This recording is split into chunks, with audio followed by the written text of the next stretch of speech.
other dignitaries, including the Vice Chancellors of the 3 universities, our very well chosen and select audience group of friends who can motivate people, civil society and farmers to go ahead with the thematic background of this today's workshop. I must beg pardon of you because I am in a hurry to go and at the same time I was late to come. I thought that let me start with the point that this is the right place, Anand has been the right place where Kirit Bhai has been able to get all of you here. I'll give you the reasons later on, not now. This is the right place, right venue, right subject and right kind of people on the stage. It is very hard to find 3 or 4 vice chancellors together on the same stage, and that too in a place like Anand. And the brainstorming starts from here, and the subject of agriculture and allied subjects, in fact, has emanated from here. Even today, Anand is still the leader in agriculture in other places also. Now, coming directly to the thematic area, we should not get scared of the fact that there is a climate change. We are not at all concerned with the fact that the global warming and the sulfur dioxide, the methane gases, all these things have been a part of it. Even if you crack your heads, break your heads, nothing is going to happen excepting you do abatement or you do adaptation.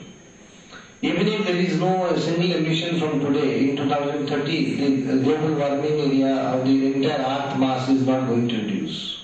The temperature remains the same. So we have to take advantage of the whole scenario, and taking that as the milestone or the beginning point, we have to think in terms of agriculture because that is the mainstay of the people. Coming to agriculture, as you know, all of you know that carbon is definitely a positive element for the soil and the fertility. What is remaining to be added to this carbon phenomena is the moisture or the water conservation, the water grid, the optimum water, not maximum water, but the needed water, the optimum water, the conservation techniques. And along with that is the kind of crop rotation or the crop practices which we have to follow. We need not always go for a crop pattern that we will always go for wheat. We can as well go for a mixed group of rotation. We can go for those crops which are, see today's prices in India. What is the inadequacy? Vegetables. Unfortunately, I do not know vegetables are grown less in number or not, but definitely one thing is clear, that if agriculture is not in the driving seat, because if agriculturists were really coming out with vegetables, and had they been getting good money, probably it will at least would have been available. But they are not in the driving seat. Probably there is something lacuna in the whole system in terms of storage, logistics, marketing, by which even if the produce doesn't reach people.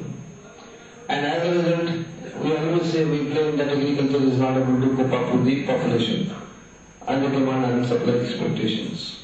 So the point I wanted to mention was that in the context of whatever we are having, the kind of climate projection models that have been shown to be in the IPCC, Copenhagen and later on in Cancun, there is nothing new in the whole thing excepting the fact that they have come out with certain kind of emission standards that we have to produce less, we have to mitigate more, we have to modify and modulate our things in such a way that we really tend to benefit the social and the economic and the what you call the human index of the people, and the context of hunger and the food insecurity is addressed. Taking all this on the left side of the balance sheet, with whatever little the people who go for agriculture, they get rewarded, they feel proud of the fact that they are in agriculture, they feel a sense of pride in the fact that they are contributing to the production and productivity of the country. I don't think this kind of feeling is still very prominently seen or manifest in the national scenario. And that is the reason why the urbanization trend, the absentee landlordism, and the crop sharing pattern by giving the lands on lease to people is still available.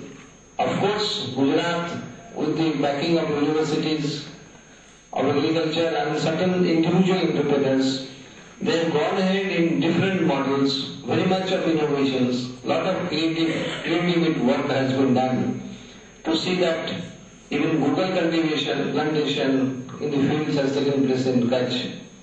Lot of good horticulture crops, the biggest horticulture species are grown in Gujarat.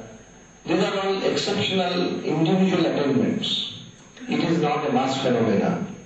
So what is actually going to be most important in the coming days, particularly when we are talking in terms of mitigation and the local climate impacting the agriculture, is the fact that generally the agriculturists or the farmers, they have to think in terms of retaining and sustaining the agriculture as a long-term solution, which is not happening. Let me tell here, since it's a closed forum, though we are a part of the industrial Gujarat, we take a lot of claims about Gujarat that we are industrial Gujarat. You will not believe, from the environment department side, we have asked industries not to look even at lands which are double cropped.